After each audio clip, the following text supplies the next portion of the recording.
Leitura do livro do Bill Gates, How to Avoid a Climate Disaster, The Solution We Have and the Breakthroughs We Need. Eu já vou ler o último capítulo, o capítulo 12, para entender então o objetivo, né? Final, de repente, uma conclusão do que ele apresenta. Depois eu retomo a leitura dos capítulos anteriores. A leitura está em inglês, que o livro está em inglês. Chapter 12, What Each of Us Can Do. It's easy to feel powerless in the face of a problem as big as climate change. But you're not powerless. And you don't have to be a politician or a philanthropist to make a difference. You have influence as a citizen, a consumer, and an employee or employer. As a citizen, when you ask yourself what you can do to limit climate change, it's natural to think of things like driving an electric car or eating less meat. This sort of personal actions is important for the signals it sends to the marketplace. See the next section for more on that point. But the bulk of our emissions comes from the larger systems in which we live our daily lives. When somebody wants toast for breakfast, we need to make sure there's a system in place that can deliver the bread, the toaster, and the electricity to run the toaster without adding greenhouse gases to the atmosphere. We aren't going to solve the climate problem by telling people not to eat toast. But putting this new energy system in place requires concerted political action. That's why engaging in the political process is the most important single step that people from every walk of life can take to help avoid a climate disaster. In my own meetings with politicians, I've found that it helps to remember that climate change isn't the only thing on their plate. Government leaders are also thinking about education, jobs, healthcare, foreign policy, and more recently, the COVID-19. And they should. And all those things demand attention. But policymakers can take on only so many problems at once. And they decide what to do, what to prioritize, based on what they are hearing from their constituents. In other words, elected officials will adopt specific plans for climate change if their voters demand it. Thanks to activists around the world, we don't need to generate demand. Millions of people are already calling for action. What we do need to do, though, is to translate these calls for actions into pressure that encourages politicians to make the tough choices and trade-offs necessary to deliver on their promises to reduce emissions. Whatever other resources you may have, you can always use your voice and your vote to effect change. Make calls, write letters, attend town halls. What you can help your leaders understand is that it's just as important for them to think about the long-term problem of climate change as it is for them to think about jobs or education or healthcare. It may sound old-fashioned, but letters and phone calls to your elected officials can have a real impact. Senators and representatives get frequent reports on what their offices are hearing from constituents. But don't simply say, do something about climate change. Know where they stand, ask them questions, and make clear that this is an issue that will help determine how you vote. Demand more funding for clear energy R&D, a clean energy standard, a price on carbon, or any of the other policies from Chapter 11. Look locally as well as nationally. A lot of the relevant decisions are made at the state and local levels by governors, mayors, state legislatures, and city councils, places where individual citizens can have an even bigger impact than at the federal level. In the United States, for example, electricity is primarily regulated by statewide public utility commissions, made up of either elected or appointed commissioners. Know who your representatives are and keep in touch with them. Run for office. Running for the US Congress is a tall order, but you don't have to start there. You can run for state or local office, where you probably have more impact anyway. We need all the policy smarts, courage, and creativity in public office that we can get. As a consumer, the market is ruled by supply and demand, and as a consumer you can have a huge impact on the demand side of the equation. If all of us make individual changes in what we buy and use, it can add up to a lot, as long as we focus on changes that are meaningful. For example, if you can afford to install a smart thermostat to reduce your energy consumption when you are not at home, by all means do it. You will cut your utility bill and your greenhouse gas emissions. But reducing your own carbon emissions isn't the most powerful thing you can do. You can also send a signal to the market that people want zero carbon alternatives and are willing to pay for them. When you pay more for an electric car, a heat pump, or a plant-based burger, you are saying, there's a market for this stuff, we will buy it.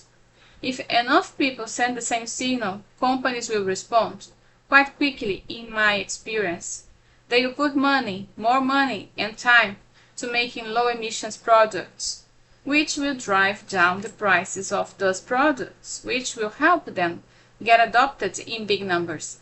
It will make investors more confident about funding the new companies that are making the breakthroughs that will help us get to zero.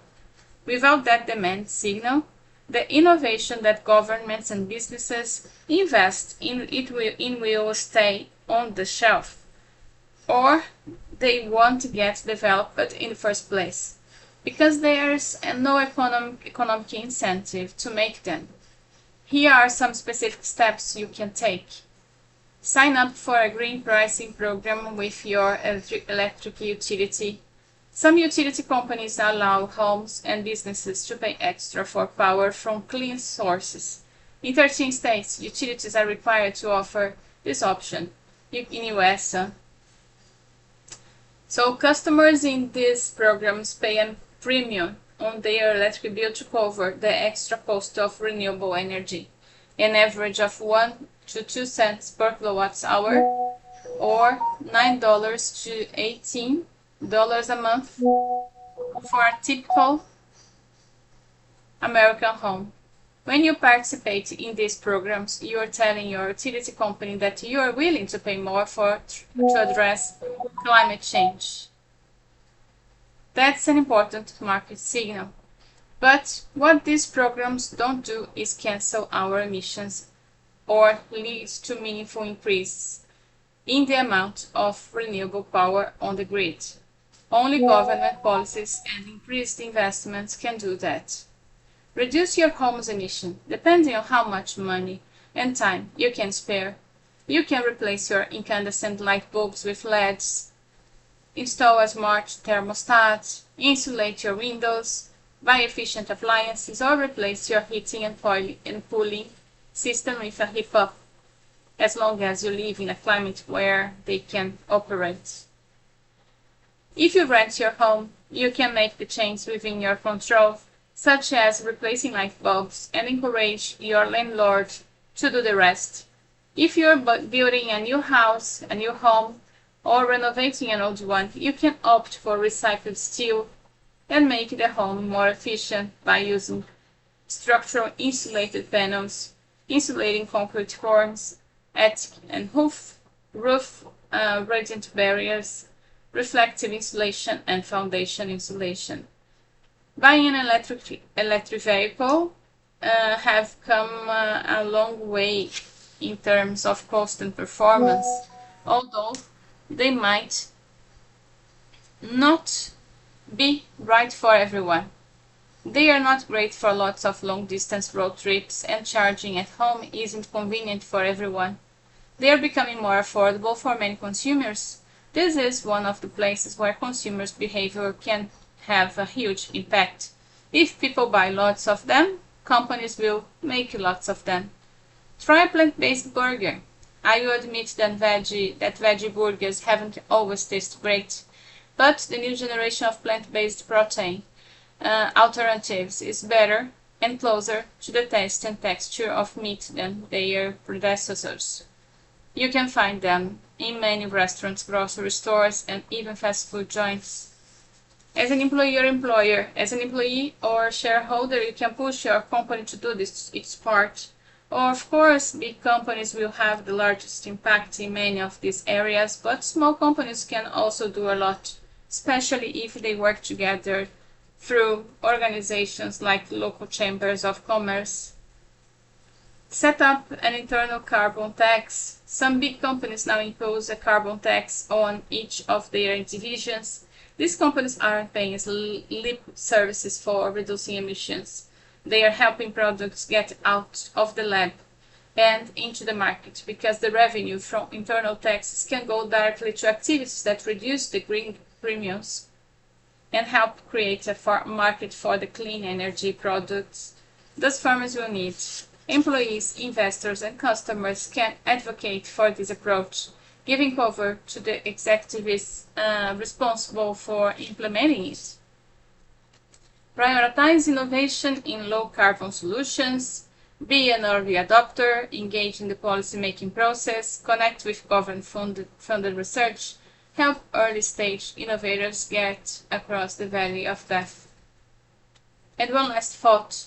Unfortunately, the conversation about climate change has become unnecessarily polarized, not to mention clouded by conflicting information and confusing stories.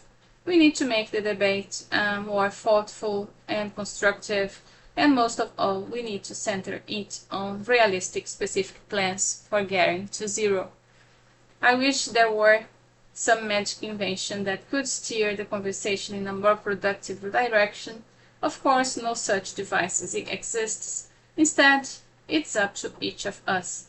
My hope is that we can shift the conversation by sharing the facts with the people in our lives, our family members, friends, and leaders, and not just the facts that tells us why we need to act, but also those that show us the actions that will do the most good. One of my goals is writing this book is to spark more of these conversations. I also hope we can unite behind plans that bridge political divides. As I've tried to demonstrate, this isn't as naive as it may sound.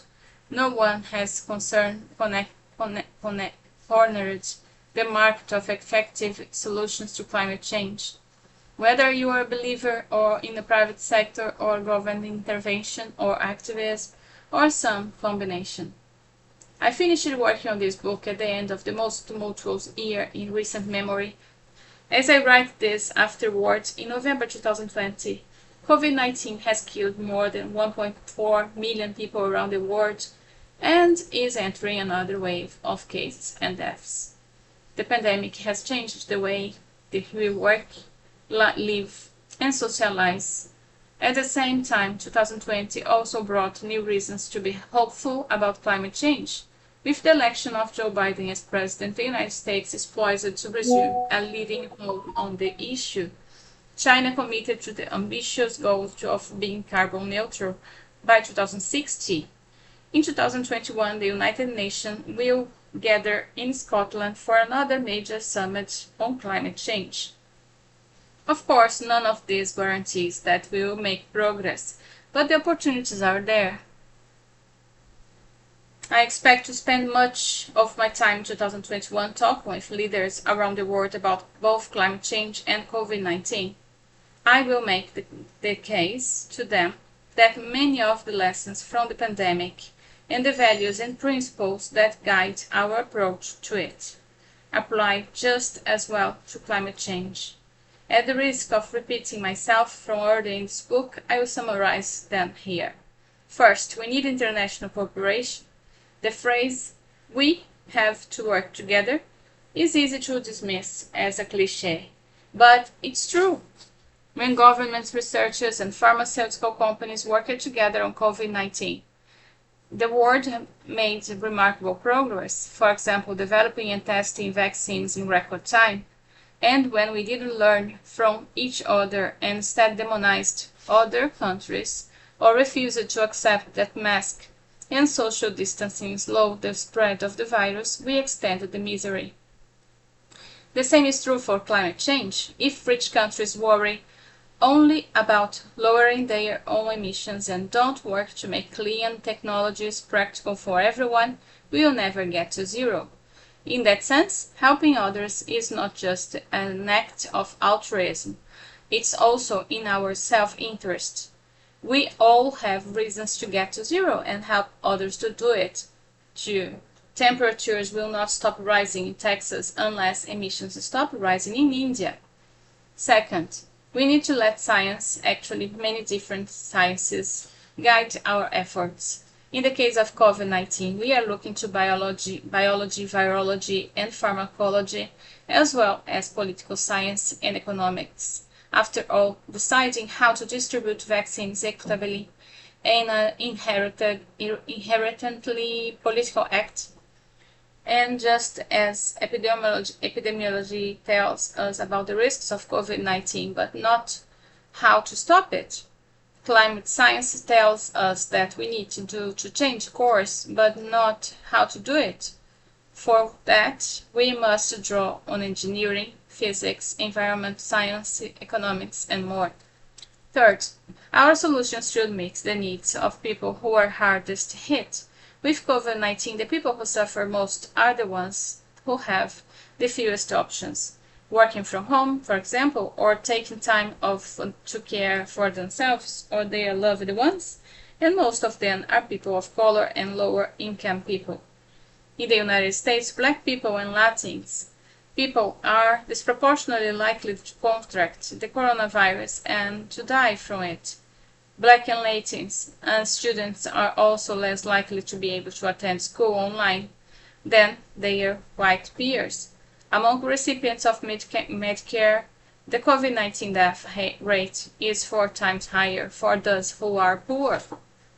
Closing these gaps will be key to controlling the virus in the United States. Globally, COVID-19 has undone decades of progress on poverty and disease, and governments moved to deal with the pandemic. They had to pull people and money away from other priorities, including vaccination programs. A study by the Institute for Health Metrics and Evaluation found that in 2020, vaccination rates dropped to levels last seen in the 1990s. We lost 25 years of progress in about 25 weeks.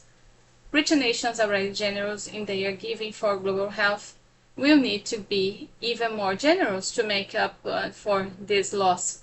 The more they invest in strengthening health system around the world, the more prepared we will be for the next pandemic.